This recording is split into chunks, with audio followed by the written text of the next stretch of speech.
Hello student, कैसे हैं आप? आपका बहुत बहुत स्वागत है आरसी स्टडी पॉइंट्स में भाई रोहित सर।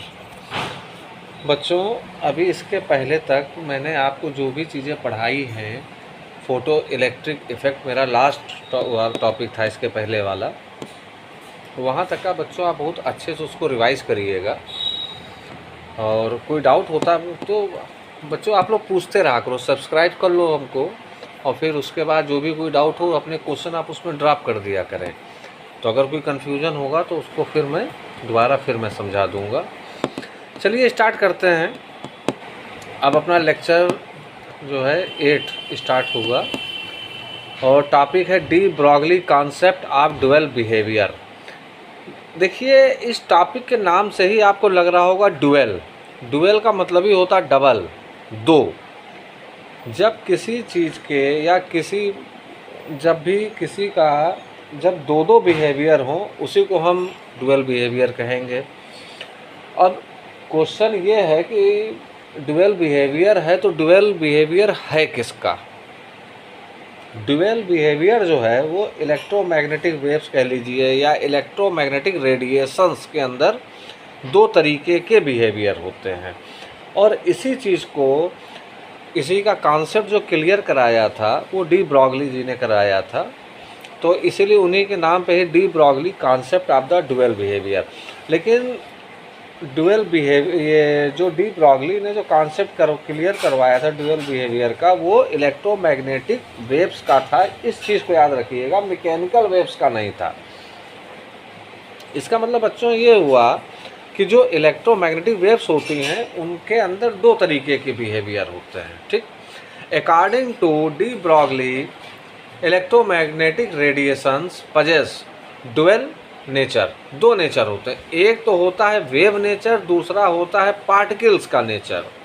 ये इसी चीज़ को डी ब्रॉगली ने बताया कि जो इलेक्ट्रोमैग्नेटिक वेव्स हैं उनके अंदर दो तरीके के बिहेवियर हैं, दो तरीके के नेचर हैं, दो तरीके के लक्षण हैं।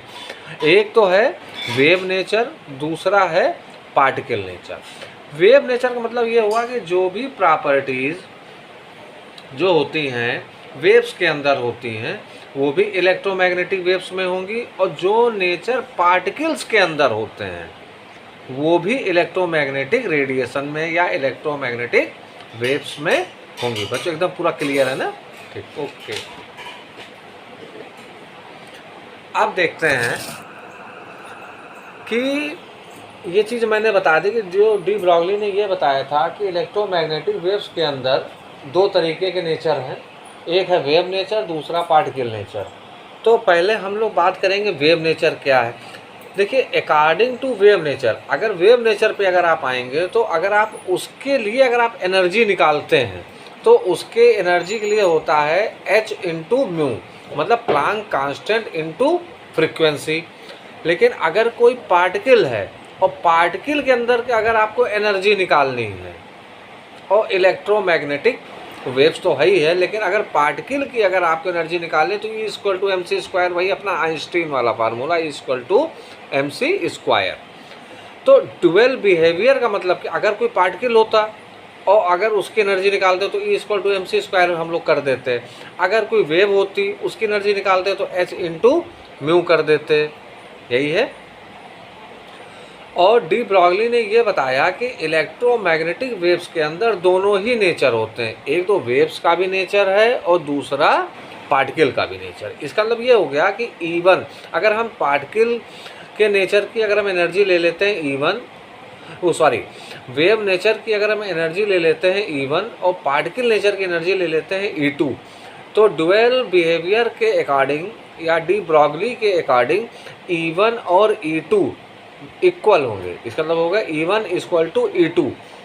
तो E1 मतलब हो गया h into mu, h into frequency, और E2 आपका हो गया mc²। और आपको हमने पिछले टॉपिक में बताया था कि E जो होता है is equal to h nu होता है, और एच न्यू को हम c/λ भी लिख सकते हैं। तो E1 equal to sc/λ, E2 equal to mc² हो गया। अब अगर हम इसका लैम्डा निकालते हैं, इसकी वेवलेंथ निकालते हैं, तो अगर हमको लैम्डा निकालना तो इसका आप ये फार्मूला मिल जाएगा H/mc। तो अगर आपको इसमें कोई भी क्वेश्चन आता है, वेवलेंथ दे देते हैं, मास दे देते हैं या मास पूछते हैं, तो ये तो देखिए कांस्टेंट है, तो इसमें तो पूछने का कोई मतलब ही नहीं, तो आपका फिक्स वैल्यू है। मैंने आपको बताया तो उसको आप याद कर लीजिएगा। ये जो c है ये आपकी स्पीड हो गई 3 × 10⁸ वाली, ये आपकी स्पीड हो गई। अब अगर कोई लैम्डा पूछेगा तो आप ये फार्मूला रख दीजिए, अगर m पूछते हैं तो आप उसको अपना हिसाब से इसको आप सॉल्व कर लीजिएगा, ठीक है। तो जो ये इन्होंने जो लैम्डा जो निकाला था, जो वेवलेंथ निकाली थी डी ब्रॉगली ने, इस लैम्डा को हम लोग कहते हैं डी ब्रॉगली वेवलेंथ होता है ये, ठीक। तो ये जो लैम्डा निकाला है, आपने वेवलेंथ ना नहीं बोलना है, इसको बोलना है डी ब्रॉगली वेवलेंथ बोला जाएगा। ये जो है ये आपका डी ब्रॉगली वेवलेंथ है आपका। तो लैम्डा इक्वल टू H/mc, और जो c जो है ये आपकी स्पीड होती है, तो चाहे इसको c इक्वल टू हम इसको v भी तो कह सकते हैं, वेलोसिटी भी आपकी हो सकती है ना ये। तो लैम्डा इक्वल टू H/mv, ये जो है ये डी ब्रॉगली वेवलेंथ है। लैम्डा इक्वल टू H/mc, ये डी ब्रॉगली वेवलेंथ नहीं है। लैम्डा इक्वल टू H/mv, ये डी ब्रॉगली वेवलेंथ। अगर कोई डी ब्रॉगली वेवलेंथ पूछा जाएगा तो आपको वेलोसिटी बतानी होगी, ये आपकी स्पीड, आपकी लाइट की स्पीड हो गई, इससे क्लियर। लेकिन इसमें आप लोगों को एक चीज़ हमेशा ये ध्यान रखनी है कि जो डी ब्रॉगली का जो भी कॉन्सेप्ट है वो एप्लीकेबल नहीं होगा। किसके लिए? अगर कोई बहुत माइक्रोस्कोपिक बॉडी है, अगर कोई बहुत छोटी बॉडी है, बहुत माइक्रोस्कोपिक है और वो रेस्ट में है, अगर कोई बॉडी माइक्रोस्कोपिक है और वो रेस्ट में है, तो तब हम लोग तब उसमें डी ब्रॉगली का कॉन्सेप्ट एप्लीकेबल नहीं है। तो बच्चों ये बताइए, डी ब्रॉगली का कॉन्सेप्ट फिर किसके लिए एप्लीकेबल है? कमेंट करिए जल्दी से। डी ब्रॉगली का जो कॉन्सेप्ट है वो माइक्रोस्कोपिक और जो बॉडी मोशन में होगी, तो डी ब्रॉगली का कॉन्सेप्ट माइक्रोस्कोपिक और बॉडी मोशन में होगी तभी एप्लीकेबल होगा। अगर कोई बॉडी जो रेस्ट में है और माइक्रोस्कोपिक अगर है वो, तो उसके लिए ये कॉन्सेप्ट क्लियर नहीं है, वो उसके लिए ये कॉन्सेप्ट एप्लीकेबल नहीं। तो जो डी ब्रॉगली का जो कॉन्सेप्ट है ये एप्लीकेबल केवल उसके लिए है जो बॉडी रेस्ट में है, और या फिर वो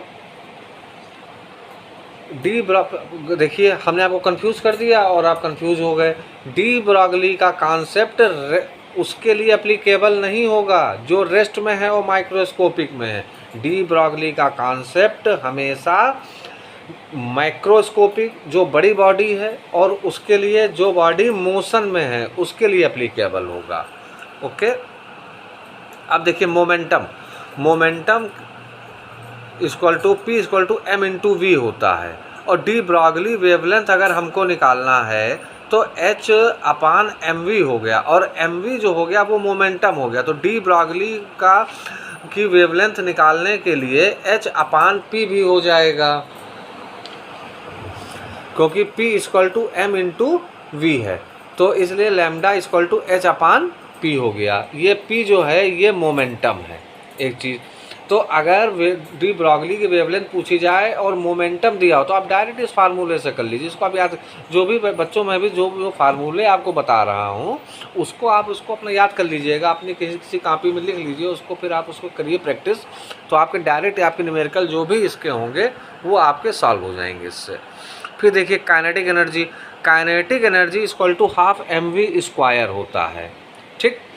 और अगर मान लीजिए मोमेंटम दिया है और काइनेटिक एनर्जी का रिलेशन निकालना है, तो मोमेंटम इक्वल टू √2m/ke हो गया। मतलब ये मोमेंटम है, ये काइनेटिक एनर्जी है। अगर काइनेटिक एनर्जी दिया है, मास दिया है और मोमेंटम निकालना, तो ये आप डायरेक्ट इसको याद कर लीजिए। अब अगर डी ब्रॉगली की वेवलेंथ निकालनी है और काइनेटिक एनर्जी दिया है तो H/√2m/ke हो जाएगा। तो डी ब्रॉगली की वेवलेंथ काइनेटिक एनर्जी है, तो इसके साथ आप ये फार्मूला रख करके निकाल लीजिए। लैम्डा इक्वल टू H/√2m/ke हो गया। अगर मोमेंटम दिया है और डी ब्रॉगली की वेवलेंथ निकालनी है तो lambda equal to H/p, direct formula रख दीजिए आप, कोई कन्फ्यूजन नहीं है। और अगर वेलोसिटी दी हुई है और डी ब्रॉगली की वेवलेंथ निकालनी है तो H/mv कर से निकाल लीजिए। तो देखिए ये वेलोसिटी के साथ का डायरेक्ट फार्मूला है, ये आपका मोमेंटम के साथ में डायरेक्ट फार्मूला, और ये काइनेटिक एनर्जी के साथ में डी ब्रॉगली वेवलेंथ निकालने के लिए बच्चों डायरेक्ट फार्मूला। तो काइनेटिक एनर्जी के साथ भी आप निकाल सकते हैं डी ब्रॉगली वेवलेंथ, मोमेंटम के साथ में भी निकाल सकते हैं, और वेलोसिटी के साथ में भी डी ब्रॉगली वेवलेंथ निकाल सकते हैं। आई होप बच्चों आपको यार कॉन्सेप्ट बहुत अच्छे से समझ में आ गया होगा। डी ब्रॉगली वेवलेंथ और डी ब्रॉगली वाला डुअल जो बिहेवियर है, D Broglie concept of dual behaviour, ये आपको बहुत अच्छे समझ में इसलिए आएगा क्योंकि देखिए जिसके अंदर दो दो बिहेवियर हो, जिसके अंदर दो दो लक्षण हो, दो दो नेचर हो, तो अब जो इलेक्ट्रोमैग्नेटिक वेव्स जो होती हैं उनके अंदर वेव नेचर भी है, पार्टिकल भी नेचर है, और यही डी ब्रॉगली का कॉन्सेप्ट पूरा है। बस आप इसको अच्छे से पास कर करके एक दो बार में इसको आप समझिएगा, और कोई डाउट अगर है तो आप फिर से पूछिएगा, फिर से आपको बताएंगे फिर हम। ठीक बच्चों, ठीक है बच्चों, फिर अब याला जो आपका टॉपिक ख़त्म हो गया। अब हम लोग आपसे नेक्स्ट लेक्चर में मिलेंगे, हाइजेनबर्ग अनसर्टेनिटी प्रिंसिपल। ठीक है बच्चा, ओके बाय।